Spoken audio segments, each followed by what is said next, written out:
Bismillahirrahmanirrahim. Nasta'in wa aqibatu lil muttaqin. Wassalatu wassalamu ala nabiyyina wa habibina wa shafi'ina wa qurrati a'yunina Muhammadin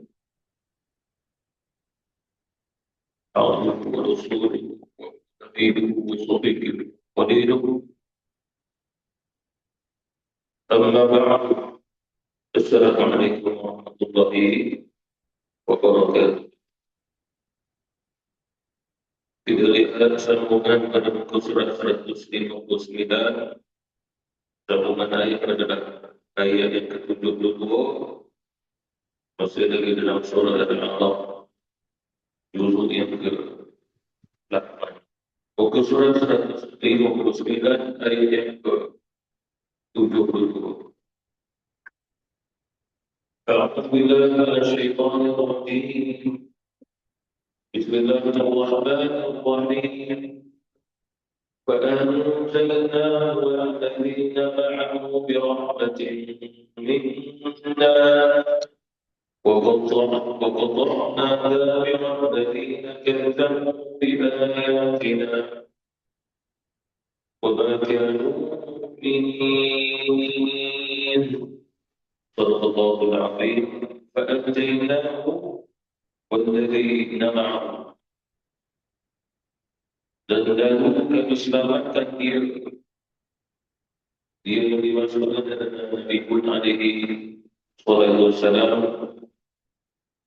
walladzina ma'ahu, dan bersama orang-orang dengannya, yang bersama dengannya, bersama dengan Nabi Hud alaihi salatu wassalam, yaitu terdiri daripada mereka-mereka yang beriman kepada Allah Subhanahu wa taala dan juga Rasul, itulah Nabi Hud alaihi salatu wassalam.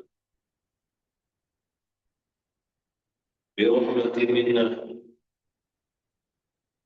dengannya, itulah maksudnya adalah bersama Nabi Hud alaihi wasallam dengan rahmat kami. Maknanya adalah dengan rahmat Allah Subhanahu wa taala.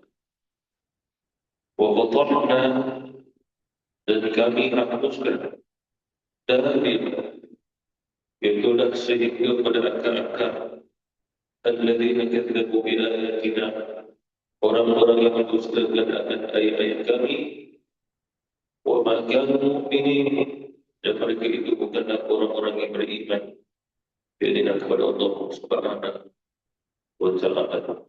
Wa anjaynahu, dan kami menyelamatkan akan Nabi Hud alaihi salatu wassalam dan juga orang-orang bersama dengannya. Cuma Allah Subhanahu wa taala memulai dengan huruf fa di sini dan tidak dimulai dengan huruf wa. Ada perbezaan di sini. Kalau sekali dimulai dengan huruf wa, maka ada kesinambungan kisah pada ayat ke-72 dengan ayat sebelum ini. Yang hubungannya dekat dengannya adalah tentang kekafiran kesyirikan kaum Nabi Hud alaihi salatu wasallam yang disebut sebagai Tuhan.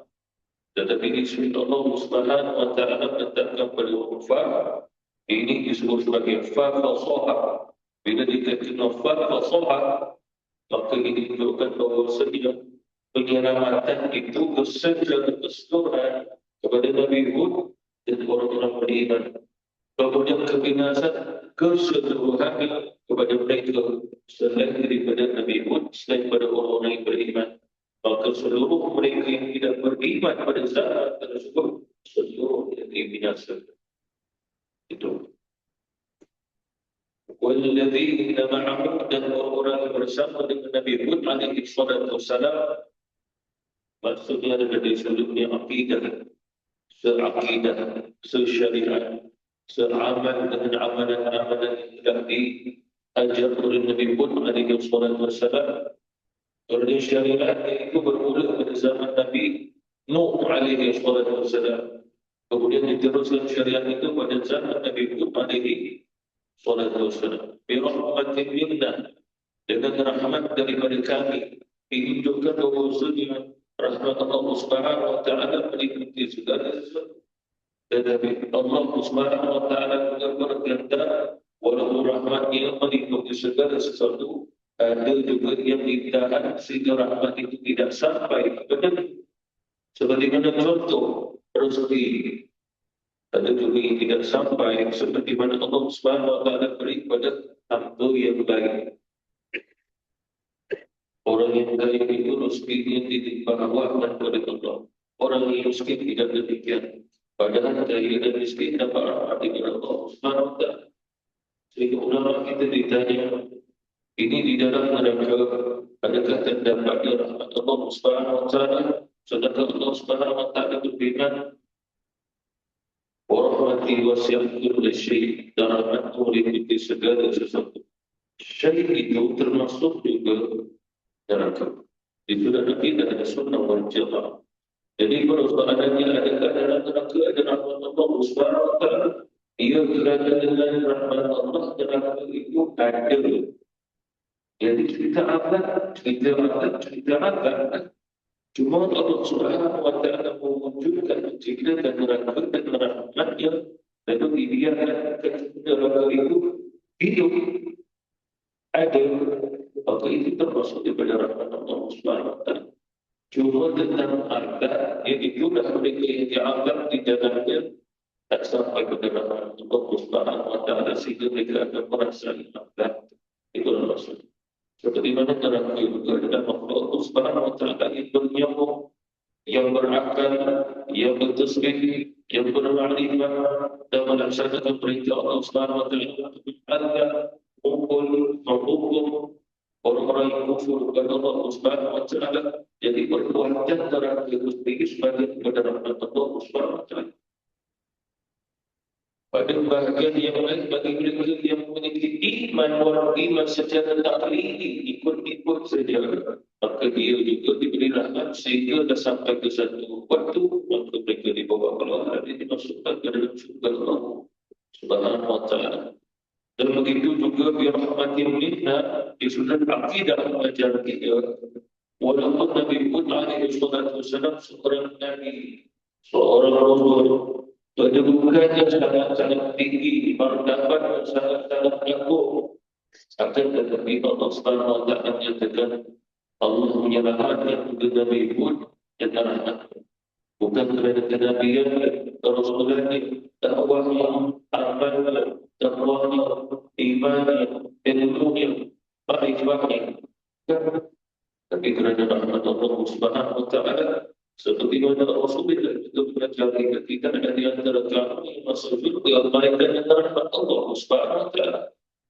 Lalu para sahabat tanya, ya Rasul, adakah engkau begitu masuk surga dengan rahmat Allah? Engkau juga ya Rasul? Ia termasuk neraka. Jadi seperti mana yang difirmankan oleh Allah Subhanahu Wa Taala di sudut akidah Islam, seseorang tidak selamat kerana daripada amal-amalnya, tetapi seseorang itu selamat kerana rahmat Allah Subhanahu Wa Taala yang dikurangkan kepadanya. Makanya rahmat itu kurniaan, pemberian. Amal itu adalah sesuatu yang diamalkan tanpa dalam bentuk pemberian, kehambaan kepada Allah Subhanahu Wa Taala. Tetapi pada keadaannya Allah Subhanahu Wa Taala tidak mencampurkan, tidak berhajat, tidak memerlukan amal kita. Dia maha kaya, dia ada memberi. Dia tidak memerlukan amal kita. Dan dia boleh dikatakan Allah memerlukan amal kita untuk kesempurnaannya. Tidak demikian. Allah Subhanahu Wa Taala semakin mulia bila kita memuliakannya. Tidak. Itu sudah akidah mengajar kita. Perbuatan yang makhluk tidak memberi manfaat, tidak memberi apa-apa kesan kepada Allah Subhanahu Wa Taala. Itu kita sendiri.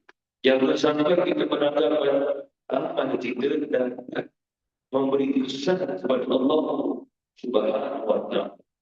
Itu kita Islam. Amal kita tidak memberi kesan kepada Allah. Mengapa kali? Kita yang beramal, kita yang gerak, kita yang beriman, kita yang ada ilmu, ada makrifat, itu semua kurniaan Allah Subhanahu Wa Taala. Itu adalah akidah Islam mengajar kita demikian. Dan kembali kepada perkataan bahasa itu. فَنَجَّيْنَاهُ وَالَّذِينَ مَعَهُ بِرَحْمَةٍ مِنَّا. Pada huruf fa di sini. Fa fassaha Jadi itu menunjukkan bahawa Allah Subhanahu wa taala akan berjanji. Apa maksud di sini? Pemberiannya itu ada dasar qudrah wal iradah. Bila dikatakan ada dasar qudrah wal iradah, maka harus kepada Allah kurniakannya. Dan itu satu kewajiban bagi Allah Subhanahu wa taala kepada hamba-hambanya. Jadi upah ini sebagai satu jawaban dan dia dan Allah pada Allah itu harus menyelamatkan Nabi Hud alaihi wasallam dan orang-orang yang beriman seakidah dengan Nabi Hud alaihi wasallam. Itu ketetapan Allah dan ketetapan Allah Subhanahu wa taala itu harus, dan ketetapan Allah Subhanahu wa taala itu tidak ada kaitan bahawa dia menetapkan dalam satu takdir yang mana takdir itu dalam satu ruang, dalam satu masa. Tidak ada kaitan. Kerana takdir Allah, ketetapan Allah qadir lagi al-jali. Tidak ada kaitan dengan masa, tidak ada kaitan dengan zaman. Cuma Allah menetapkan dengan apa yang ditakdirkan melalui masa dan zaman. Agar kita melihat tidak ada Allah di dalam masa di dalam Allah. Tetapi Allah Subhanahu wa taala sebagai pencipta masa, dia adalah Allah Subhanahu wa taala sebagai pencipta zaman itu sendiri. Di sudut sufi, di sudut tasawuf kata ulama, فَأَنْجَيْنَاهُ وَالَّذِينَ مَعَهُ بِرَحْمَةٍ مِنَّا. Tidak lain melainkan adalah seseorang belum mendakwi. Ini semua tidak berlaku melainkan atas iradah. Idza arada syai'an an yaqula lahu kun fayakun. Sehingga apabila dikatakan idza arada syai'an an yaqula lahu kun fayakun, akan manusia tidak mampu berfikir menggambarkan keadaan Allah yang telah menetapkan pada takdir yang khusus dan qadarnya yang ingin memberinya selamat, ia menyelamatkan, ia merahmati. Itu semua tidak tergambar karena ini afal perbuatan Allah Subhanahu wa taala. Di sudut akidah Islam mengajar kita bahwasanya perbuatan Allah tidak boleh digambarkan. Seperti mana sifat Allah tidak boleh digambarkan, apatah lagi pada zat Allah Subhanahu wa taala. Dan oleh kerana itu, apa yang berlaku ini adalah satu hikmah yang perlu dipandang, dilihat oleh hamba-hambanya. Bukan melihat Allah Subhanahu wa taala, tapi melihat pada perbuatan Allah. Kerana perbuatannya adalah memberi kesan pada makhluk. Sifat-sifatnya adalah memberi kesan pada makhluk. Sedangkan perbuatan kita, sifat yang ada pada kita, tidak memberi kesan pada Allah Subhanahu wa taala. Oleh kerana itu, dari sudutnya sufi kata ulama, itu seseorang yang Allah Subhanahu wa taala tetapi menyelamatkan jiwa dia bagi selamat walaupun dia dizalimi, dia ditangkap, dia dipukul sehingga mati, maka dia hanya dizalimi. Tapi akalnya selamat, hatinya selamat, dia masih beriman kepada Allah Subhanahu wa taala. Itu juga termasuk orang yang Allah Subhanahu wa taala selamatkan dengan rahmat-Nya. Barang siapa Allah selamatkan dengan rahmat-Nya, bukan dengan murka-Nya, pasti di akhirat tempatnya adalah surga Allah Subhanahu wa taala. وَالَّذِينَ مَعَهُ, dan orang-orang yang bersama dengan Nabi Nuh alaihi salatu wasalam. Ma'a di sini menunjukkan pada ma'iyah. Maksudnya adalah bukan sekadar menjadi dia pemimpin Nabi Nuh di sudut akidah, iman, syariat, hukum hakam. Tetapi di sini yang dimasukkan ma'ahu juga adalah mereka ini adalah orang-orang yang telah menyerahnya nur keadaan rohani Nabi Hud alaihi wasallam. Apa maksudnya? Seorang Nabi, seorang Rasul apabila mengajar tentang ibadah, mereka tidak akan mengajar ibadah itu zahir, hati tidak perlu ibadah, akal tidak perlu beribadah, jiwa tidak perlu ibadah. Itu bukan ibadah. Setiap para Nabi, setiap para Rasul apabila mengajar ibadah, mereka akan mengajar ibadah untuk masuk daripada akal kamu, jiwa kamu, syarakat kamu, harakat gerakan kamu, ruh kamu.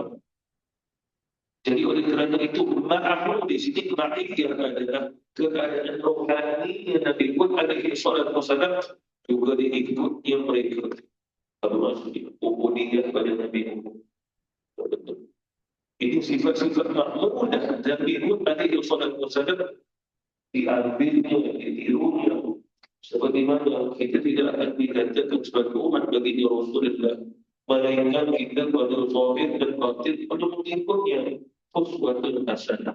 Rasulullah sallallahu alaihi wasallam, laqad kana lakum fi Rasulillahi uswatun hasanah liman kana yarjullaha wal yawmal akhir wa dzakara Allaha katsiran. Jadi Rasulullah uswatun hasanah pada siapa yang beriman kepada Allah akhirat, liman kana yarjullaha wal yawmal akhir. Itu maksudnya adalah dia perlu mengharapkan Allah, ridha Allah, rahmat Allah. Jadi Rasulullah datang mengajar kita bagaimana cara kamu dapat menerima rahmatnya, dan kamu perlu juga beriman kepada akhirat. Jadi Rasulullah mengajar kita tentang apa itu akhirat, apa yang ada pada akhirat, apa yang dalam pada akhirat. Lalu ini diketahui mereka. Bagaimana lengkap dia sebagai ma'ahu tadi. Jadi umat Nabi Muhammad alaihi salatu wasallam yang bersama Nabi ini orang yang bukan sekadar ikut untuk bangun siang malamnya, tapi maksudnya adalah dengan seakidah, seiman dengan iman yang Nabi Muhammad alaihi salatu wasallam. Dan lebih lagi yang mereka ikut itu adalah uswatun hasanah mereka, dan Nabi Muhammad juga adalah Habibullah, itulah kekasih Allah Subhanahu wa ta'ala. Birahmatin minna, dan dengan rahmat Allah Subhanahu wa ta'ala. Dan hal ini Allah Subhanahu wa ta'ala tidak menyebut. Dan kami selamatkan kami selamatkan orang beriman bersama Nabi dengan iman mereka, dengan amal iman mereka. Allah Subhanahu wa ta'ala tidak menisbahkan demikian. Mengapa? Kerana itu semua daripada dia. Kaedah lumuri bahasa mengajar kita bahawa jangan kita sangka iman selamatkan kita, amal selamatkan kita, la ilaha illallah selamatkan kita. Mengapa?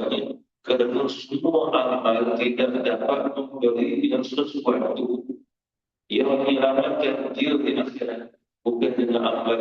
Terjawab oleh Rasulullah, kamu selamat dan kamu dimasukkan juga bukan kerana amal kamu, itu soal iman kamu, akidah kamu. Itu yang saya nak tanya kepada Rasul. Kerana rahmat Rasul dan mengapa kita perlu beramal, beriman, berakidah dengan Islam. Rasulullah menyatakan bahkan itu semua yang ada pada kamu itu belajar rahmat. Kalau sekiranya Allah Subhanahu wa ta'ala tidak merahmati kamu, kamu tidak tahu mengenal Allah, kamu tidak ada la ilaha illallah. Jadi terjawab, kamu kena menisbahkan kepada Allah, bukan menisbahkan kepada amal-amal kamu. Oleh sebab itu Allah mengajar, barang siapa mengatakan la ilaha illallah itu menyelamatkan diri akhirat, maka dia telah berbuat syirik. Syirik kopi, syirik yang tersembunyi. Kenapa? Yang menisbahkan amal la ilaha illallah menyelamatkan dia di akhirat. Dia bahawasanya Nabi bagi tahu bukan yang amal kamu yang menyelamatkan kamu, yang menyebabkan kamu masuk juga malaikat rahmat. Jadi jangan disebabkan pada amal walaupun dengan la ilaha illallah kamu dah yang masuk juga. Contoh ditanyakan, kalau sekiranya seseorang itu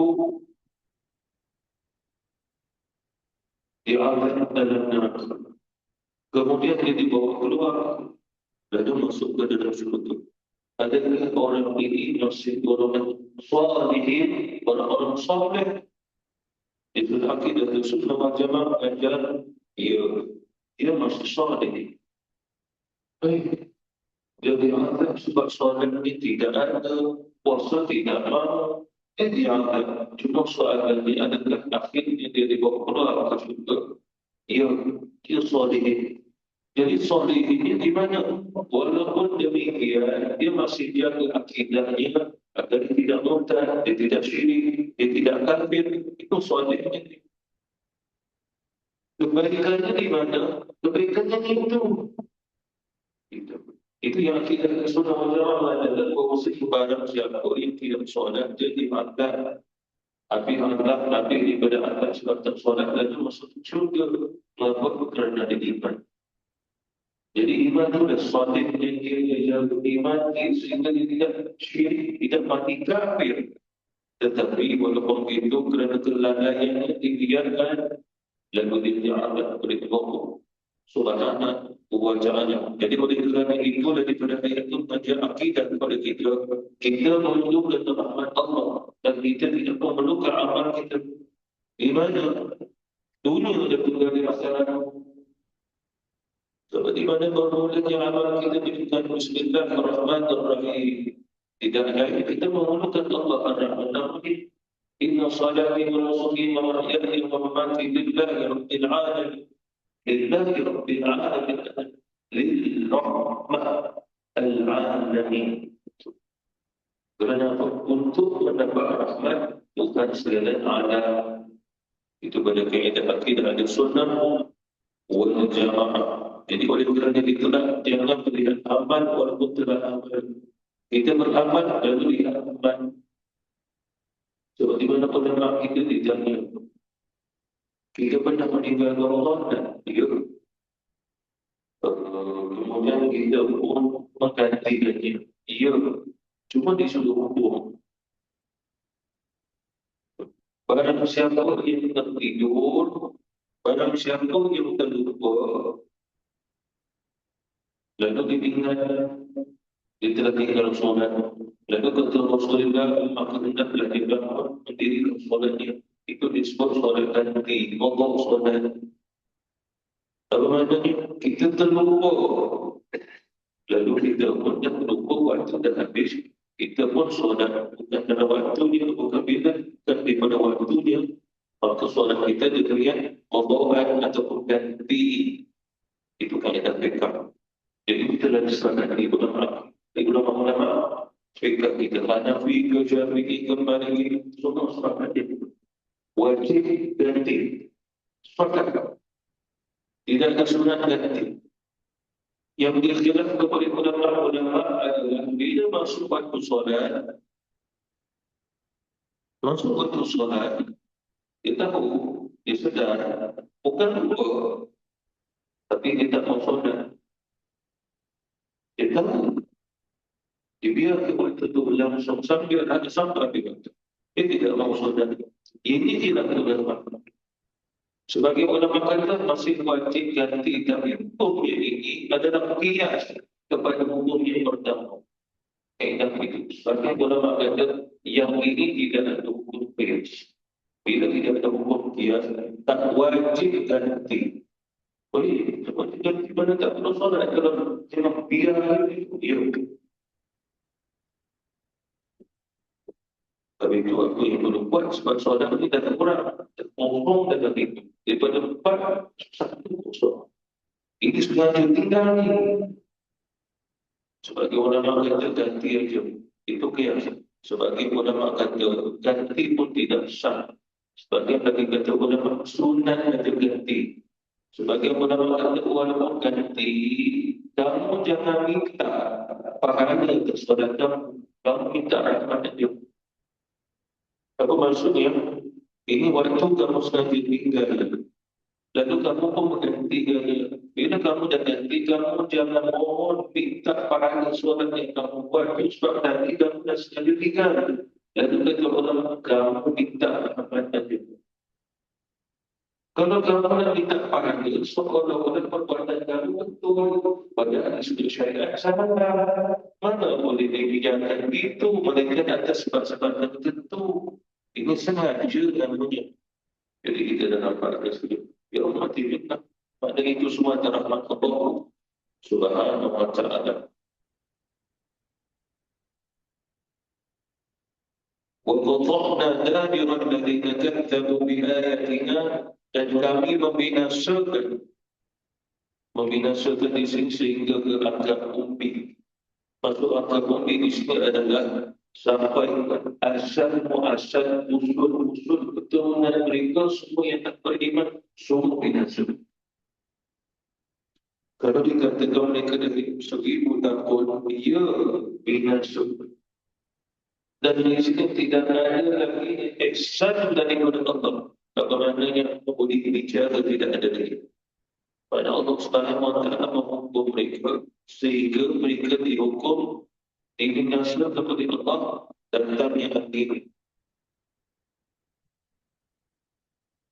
8 hari 7 malam walaupun kita bahasa dan 7 malam 8 hari angin itu bersama suatu bila kita kena angin tersebut angin itu angin kencang angin yang kuat sehingga berlalu mereka ke atas udara lalu dibiarkan jatuh pada tubuh bila jatuh terbang di bawah pecah pada tubuh yang berlaku pada zaman Nabi Muhammad orang-orang yang kufur kepada Allah Subhanahu Wa Taala bahkan jarimahnya dabiran tadi waqadna dabir menunjukkan ibrah yang awal sampai yang terakhir begitu keadaan yang sama dan tidak tersisa tidak ada seorang pun yang selamat kalau mereka adalah kafir kepada Allah Subhanahu Wa Taala. Alladzina kadzabu bi ayatina wa ma kanu ini disebabkan mereka adalah mendustakan ayat kami dan tidaklah mereka termasuk orang-orang yang beriman kepada siapa? Beriman kepada Nabi Hud alaihi salatu walaupun iman secara tak berdiri mereka masih selamat dari negara Allah. Tetapi walaupun tidak ada iman secara tak berdiri tak selamat dia. Apa maksud iman taklidi? Iman taklidi ikut saja. Allah itu Tuhan, ya. Allah saja Tuhan, ya. Tak ada Tuhan lain kata Allah, ya. Tapi ikut percaya Allah Tuhan, ya. Allah mencipta langit dan bumi, Dia mencipta kita semua. Percaya. Itulah bagaimana taklidi. Jangan syirik, ya. Syirik. Jangan kufur nikmat dia. Kalau bersyukur pada dia. Ya. Bersyukur dalam keadaan kamu tauhidkan Allah. Jangan kamu bersyukur dalam keadaan kamu kufur pada Allah. Ya. Apa maksudnya? Penjelasan itu telah disampaikan. Akidah ini dia beriman, tapi imannya tak tinggi. Mengapa? Kerana dia menerima bulan-bulan tentang iman, akidah sampai kepada dia dan dia terima saja. Kalau ditanya, dia tak boleh jawab. Mengapa kamu kena beriman kepada Allah? Bagaimana kamu tahu Tuhan Maha Esa itu Allah? Saya tak boleh jawab. Inilah iman taklidi. Dia tak ada ilmu dan menjelaskan. Kamu tahu tak dalam diri apa itu Allah Subhanahu Wa Taala wahid ahad? Ada tahu kamu tahu tak dari diri? Tidak tahu. Itu iman taklidi. Walaupun iman begini, mereka masih selamat. Jadi bahkan mukmin mereka tidak beriman. Maksudnya iman secara ikut pun tak ada. Mana menunjukkan mereka ini orang yang memang tidak mahu mengikut Nabi Hud alaihi wasallam atau mengikut Nabi Hud akan dasar akidah dan iman walaupun taklidi ikut di sini. Di sudut akidah kita, akidah umat Rasulullah, akidah Nabi Muhammad SAW, akidah kita, akidah Sunnah wal Jamaah. Kita membina akidah dari apa yang dibina oleh ulama dalam kita. Kaedah yang itu dan kaedah yang kita bina mesti sama. Apa maksud kita membina iktikad, keyakinan? Ini dia sudah akidah kita. Sehingga ulama kata iman yang sah walaupun dia takdir saja, ikut saja. Iman yang masih sah. Bagi ulama kata walaupun sah dia berdosa. Kenapa berdosa? Sebab dia tak mau belajar. Dia sekadar ikut. Mengapa? Kalau dia ikut tanpa ada ilmu, khawatir nanti dia tersalah ikut. Apa maksudnya? Tapi ikut saja. Sehingga orang yang membaca iman kepada dia, akidah kepada dia yang salah, ikut juga. Sehingga kata ulama wajib bagi kita belajar iman akidah dengan nawari, dengan ilmu. Apa dengan itu kita dengan belajar akidah, melalui pembelajaran akidah dan bukan melalui bacaan. Kita boleh beli macam-macam kitab akidah dan kita baca. Tapi pembelajaran itu tidak ada. Jadi ulama-ulama kita melarang walaupun kamu beli buku akidah 10 buku sekalipun, 10 kitab, 10 jilid sekalipun, kamu baca. Tapi kamu tak ada buku yang menerangkan dengan apa yang kamu baca makna akidah, kamu tetap berdosa. Tak boleh kata kamu ada akidah Islam, tapi lepas tu kamu baca dia buku akidah lalu kamu dapat pahala. Tak betul ulama, kamu mesti belajar agar kamu tidak tersilap. Ada juga yang akidah boleh jadi silap dengan apa yang dia dengar. Sebab orang taklid dibandingkan orang awam. Orang awam sebab dalam akidah dia belajar dia tentang konsep akal. Akal ini ada kalanya wajib terima, ada kalanya harus terima, ada kalanya mustahil terima. Akal ini wajib terima, jangan mudah tak terima. Allah menjaga wajib terima. Allah Maha Berkuasa. Akal ini wajib terima. Jangan boleh mustahil terima. Mustahil terima kalau dikatakan Allah tidak ada. Mustahil pada akal. Wajib pada akal. Allah wujud. Allah ada. Harus pada akal. Allah nak bagi rezeki. Allah nak menghidupkan kita, mati yang kita harus pada akal. Sebab itu semua sifat harus pada Allah. Bukan sifat wajib dan sifat mustahil. Kalau kita kata yang itu pun akal itu mustahil. Kalau begitu mustahil Allah menghidup mematikan kita. Tak kena konsepnya. Contoh, kadang-kadang kita tengok dalam media sosial. Kadang-kadang saya pun tengok. Dia berjalan itu. Ustaz dia pun tulis, ada papan putih tulis tentang Isra wal Mi'raj. Lukir, jelas sekali. Tak tahu dah sama ada kita selanjur ke, Allah Ta'ala. Dia kata apa? Isra wal Mi'raj ini mustahil pada akal, harus pada ajal. Apa yang dia sebut itu salah yang sudah akidah dan sunnah wal jamaah. Mengapa Isra wal Mi'raj harus berdasarkan ke mustahil pada akal? Bila dikatakan harus pada akal, betul. Sebab apa? Kita boleh tiru pada akal Allah membawa Nabi. Tetapi Allah tidak wajib bawa Nabi. Tapi Allah nak bawa Nabi. Harus tiru. Kerana itu sifat harus pada Allah Subhanahu Wa Taala dan Isra dan Mi'raj yang Rasulullah. Jadi akal ini harus terima. Bila kata mustahil pada akal, maknanya mustahil tak terima. Isra dan Mi'raj ini boleh dimakan. Kalau kita kata mustahil, Allah tak berkuasa untuk Isra dan Mi'raj dan Rasulullah. Kalau itu dalam Quran cerita Isra dan Mi'raj ini cerita apa? Kalau kata mustahil, mustahil di mana dalam orang cerita terbalik. Dan Isra wal Mi'raj adalah mustahil pada kadar, bukan harus pada kadar. Mustahil itu kata harus pada kadar. Kalau harus pada kadar, selain kepada Nabi sampai hari kiamat akan manusia boleh Isra wal Mi'raj.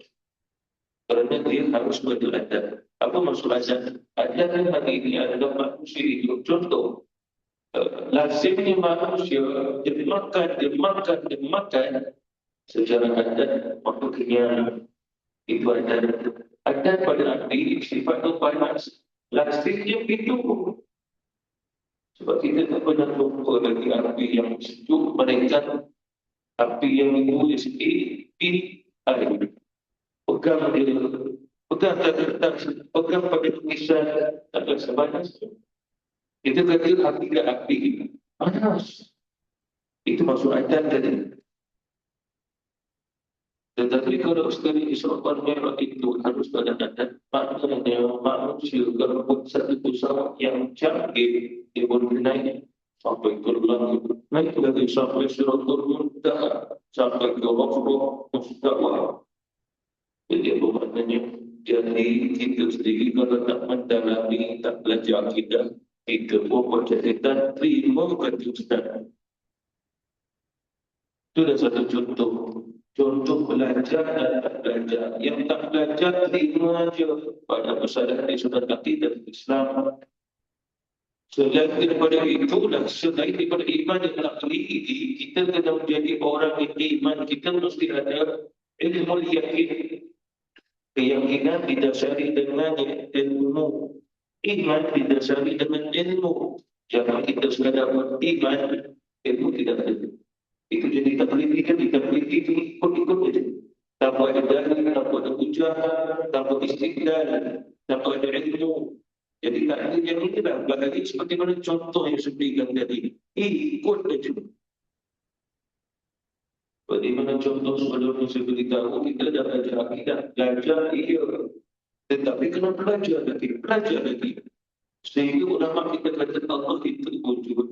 Dia tidak bertempat, dia tidak berarah, dia tidak atas, tidak di bawah, tidak ada kaitan dia berada dalam alam, sama dengan dia di tubuh bumi.